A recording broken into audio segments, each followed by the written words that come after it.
నేనున్న హాస్టల్ నుండి బయటకు వచ్చి ఈ రోడ్డు క్రాస్ చేస్తే పతాంగ్ బీచ్ వస్తుంది.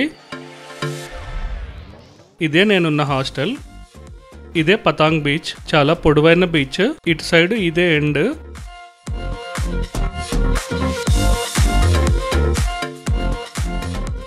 టైం అయితే 5 అవుతుంది, అందుకే లైటింగ్ కొంచెం తక్కువగా ఉంది. ఈ బీచ్ పొడవు 4 కిలోమీటర్స్ వరకు ఉంటుంది. నేనైతే చాలా వరకు ప్లేస్ కవర్ చేశాను. నేను ఫస్ట్ లెఫ్ట్ సైడ్లో ఉన్న విజువల్స్ని చూపిస్తాను, తర్వాత రైట్ సైడ్లో ఉన్న విజువల్స్ని కూడా చూపిస్తాను. ఆల్రెడీ సన్సెట్ అవుతుంది కనుక నేను ఉన్న టైంలో మ్యాక్సిమం విజువల్స్ని కవర్ చేశాను. మీరు బోర్గా ఫీల్ అయిన ప్లేసెస్లో కొంచెం ఫార్వర్డ్ చేయండి. ఇంట్రెస్టింగ్గా అనిపించిన ప్లేస్లో వీడియోని ఎంజాయ్ చేయండి. ఎండ్ వరకు మాత్రం తప్పకుండా చూడండి. నేను చాలా ఓపిక్గా 2 కిలోమీటర్స్ పైనే వాకింగ్ చేసుకుంటూ విజువల్స్ అన్ని కవర్ చేశాను.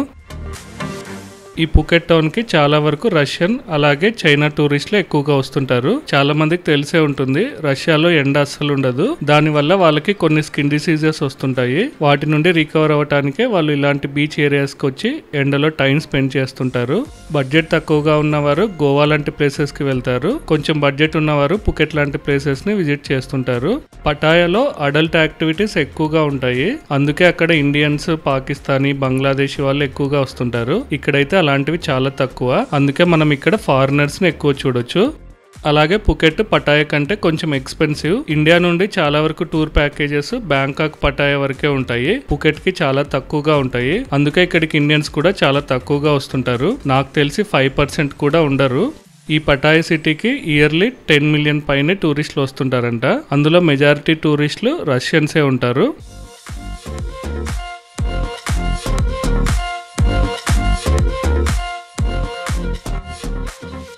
థాయిలాండ్లో చాలా వరకు బీచెస్లో స్విమ్మింగ్ చేయడానికి కొంచెం ప్లేస్, అలాగే వాటర్ స్పోర్ట్స్ కోసం కొంచెం స్పేస్ని డివైడ్ చేసి ఉంటారు. మీరు పొరపాటున కూడా వాటర్ స్పోర్ట్ చేసే ఏరియాలోకి వెళ్ళకండి. వీళ్ళైతే చాలా సీరియస్గా తీసుకుంటున్నారు. ఇక్కడ చూస్తున్నారు కదా, ఇదే బార్డర్ స్విమ్మింగ్ చేసే వారికి అలాగే వాటర్ స్పోర్ట్స్కి. ఇలా ప్రతి బీచ్లో కొన్ని ఏరియాస్ని స్పెసిఫిక్గా అలాట్ చేసి ఉంటారు.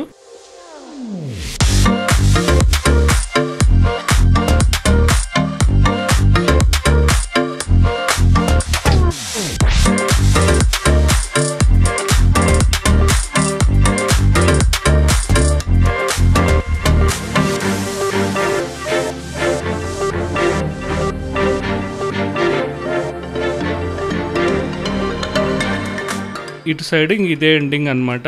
ఎక్కువ టూరిస్టులు కూడా లేరు. సో మనం మళ్ళీ బ్యాక్ వెళ్ళి ఆపోజిట్ సైడ్లో ఉన్న ఎన్విరాన్మెంట్ ఎలా ఉందో చూద్దాము.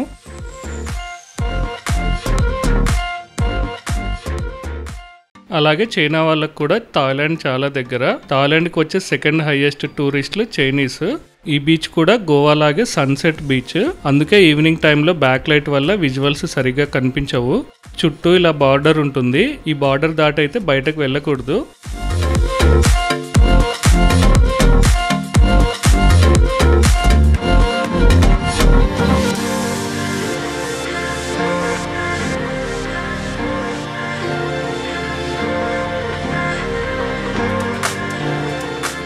ఈ బీచ్లో వాటర్ అయితే సూపర్ క్లియర్గా అయితే ఏమీ లేవు, కానీ ఓకే అని చెప్పొచ్చు.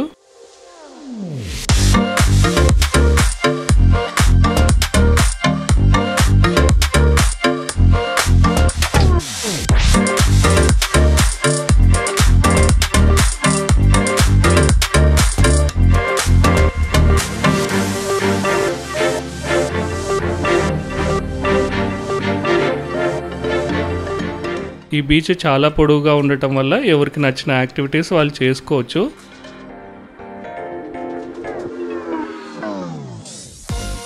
ఈ బీచ్ మొత్తం తిరిగినా కూడా ఇండియన్స్ అయితే 10 మెంబర్స్ కూడా కనిపించలేదు. అదే పటాయాలో అయితే ఇండియాలో ఉన్న ఫీలింగే కలుగుతుంది. ఇక్కడ వాటర్ స్పోర్ట్స్ ప్రైజెస్ ని మీరు చూడొచ్చు. ఆల్మోస్ట్ ఆల్ పటాయాకి డబుల్ ప్రైజ్ ఉన్నాయి. అందుకే చాలా తక్కువ మంది వాటర్ రైడ్స్ చేస్తుంటారు. అది కూడా అక్కడక్కడ ఇండియన్సే చేస్తున్నారు. పారాసైలింగ్ అయితే ఇలా బీచ్ నుండే చేయిస్తున్నారు.